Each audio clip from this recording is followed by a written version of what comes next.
A pleasure to meet all at last, and welcome back to HJN Super Graphics, where once again I have a game in particular that I'd like to cover. So, what we're going to cover for this instance of HJN is going to be yet another title from 2023. This one is, in fact, Hellboy Web of Wyrd. So, for number 2619, I'd say it'll work quite well. Not exactly being a hardcore fan of the likes of Dark Horse Comics or the Hellboy franchise entirely, there are, thankfully, some things that I have regarded about the Hellboy franchise entirely. For one thing, I do know that Hellboy is in fact a spawn that comes straight out of hell, quite obviously. I know that for another thing, he originally spawned up as some sort of World War II experiment by the Nazis, but essentially came up for his own deeds. And third is the fact that Dark Horse Comics was able to adapt this franchise into a few different movies, including some animated bits and live action bits. Of course, while I have in fact had experience with the franchise mainly through the media, I haven't exactly gotten all that much into the lore here. But the game, however, which came out in 2023, many years after Hellboy's prime in the 2000s, it seems fair that they finally were able to make a comeback with this franchise after the not-so-great Lionsgate reboot starring David Harbour came around in 2019. It didn't necessarily give us all that much to work with here, and probably the biggest thing is that it was indeed missing some source material that probably would have helped in its success. Provided if there was any, of course. Anyways, though, Web of Wyrd does situate us with the classic Hellboy vibe that we have gotten to know about in the 2000s with Dark Horse and eventually Mignola Entertainment. But for the most part, this was made possible thanks to the likes of Upstream Arcade and Good Shepherd Entertainment.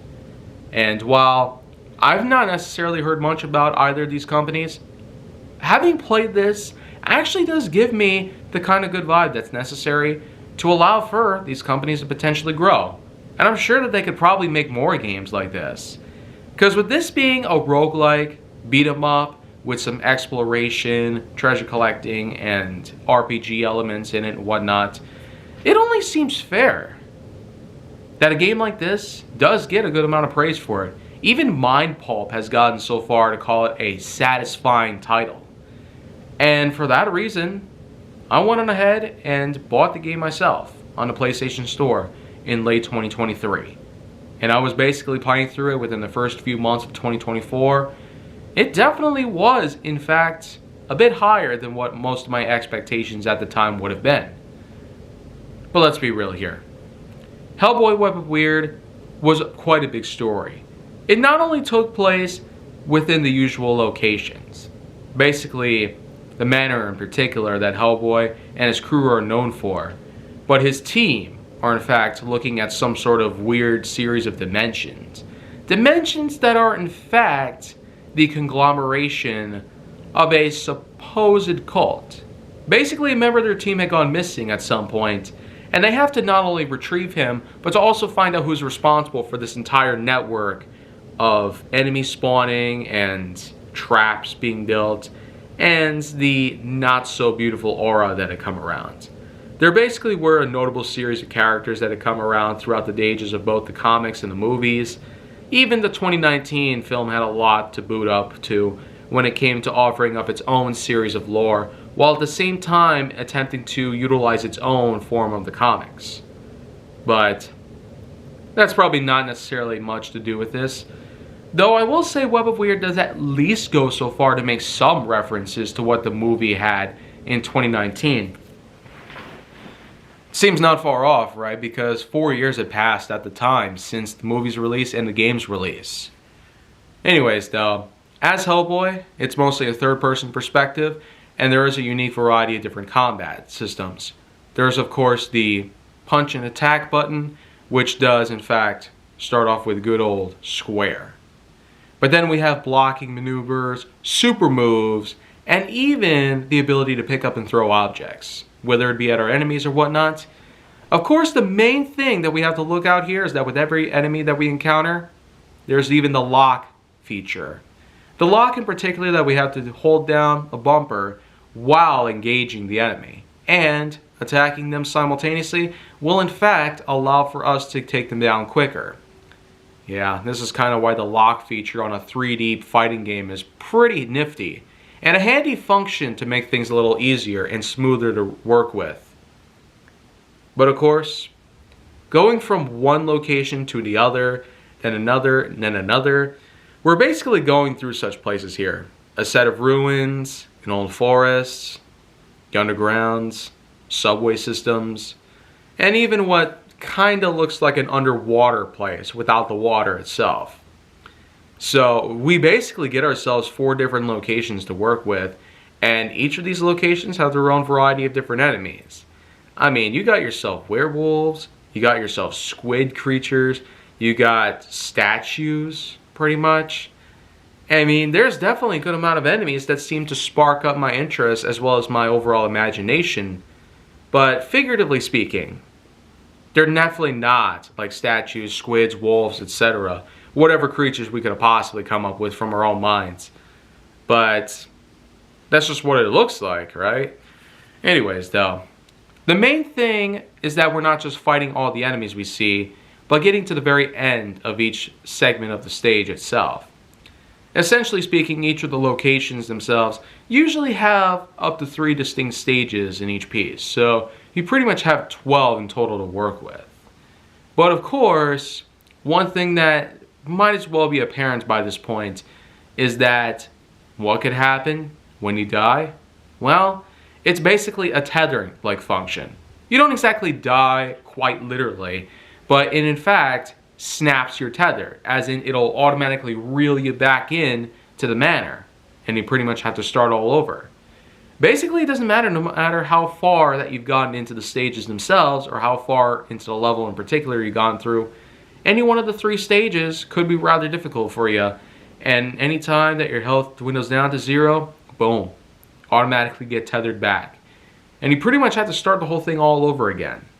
So that's not exactly one thing that I would appreciate very much about this.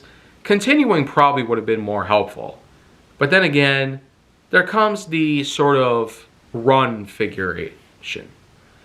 The run figuration, of course, is actually the kind of term that I would refer to for the kind of game that basically sets you up with the RPG styling of where you make one run, then die, and start over, run again, but more powerful. If you remember when I talked about Death or Treat, it's that kind of format. And there's probably other games as well that I will have along the way to talk about just as well.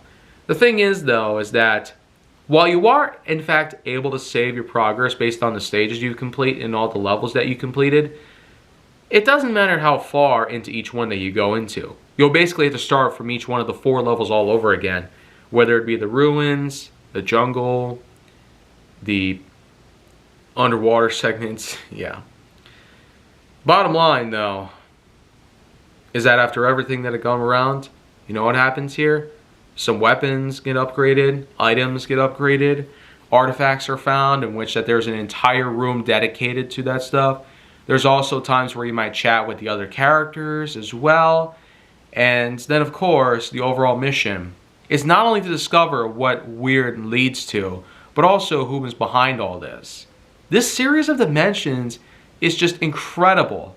Not just by exploration standards and also geared into the fact that the sort of comic animation they put into this really is something regarding animation. It does truly feel like the comics themselves have come to life, and all the unique sound and visual effects that come from it are even more stemmed to the tracious amounts of onomatopoeia and personification that are greatly put together in comic books over the years. But then, of course, we get to the big plot twist. Apparently, this whole network of dimensions was actually a run itself from the Nazis. Basically, a high leader of the Nazi regime himself actually does come around and reveal himself by the time you complete all 4 of the major levels. But we certainly can't forget the fact that one other thing does stand to be, is that upon completing the 4 levels in your first run with all of them, you basically have to run through them a second time.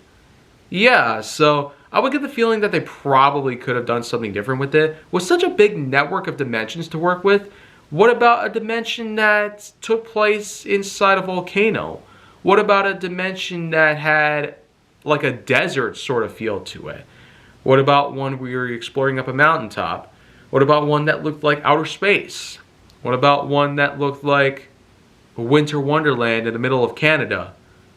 Anything like that. I mean, a good variety in stages as well as the overall look and design of them probably would have made for a good change of scenery and therefore a lesser extent feeling of monotony or repetitiveness. But apart from all that though, there are differentiations that we do get from the 4 levels upon making our first run through all 4 of them. Basically, after defeating the final boss in all 4 of these levels, while we do have to go through all of them again as the plot twists start to unfold, and eventually Hellboy becomes trapped in some sort of white limbo, basically. Well, upon the time that he finds himself a way back to the manor, he ends up going through the whole thing one more time. But in this case, we're not only stopping this guy's evil plan for domination, we're basically putting an end to his entire plan as a whole. Taking out all the enemies is one thing, but how about trying to take down machines? Yeah, and not just any machines, but he's basically sending guys in armored robots. And man, are these guys tough to beat. The thing is, I must have snapped my tether many times in just the whole second playthrough of these levels after the first time I beat them. The thing is, when you get this far into the storyline, it truly is quite a sight to behold.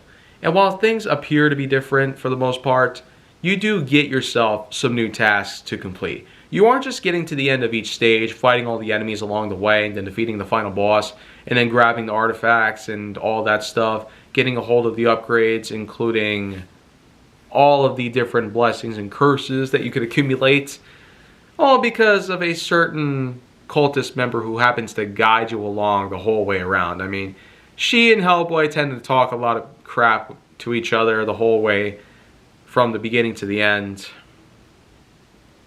But then, of course, comes the generators. Yeah. This was kind of the point where I once again just stopped. Yeah.